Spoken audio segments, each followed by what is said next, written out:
أعلن الاتحاد اللبناني لكرة القدم عن تنظيم دورة ودية تحضيرية تحت اسم بطولة التضامن الوطني، وبيشارك فيها 6 أندية لتعود عجلة كرة القدم اللبنانية إلى الدوران.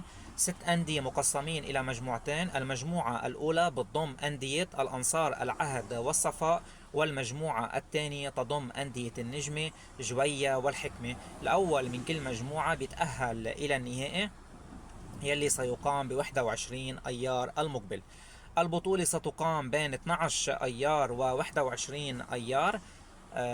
ومن بعدها سيسافر المنتخب اللبناني لكرة القدم إلى الدوحة لخوض معسكر تدريبي تحضيرا لمباراته أمام اليمن ب4 حزيران المقبل.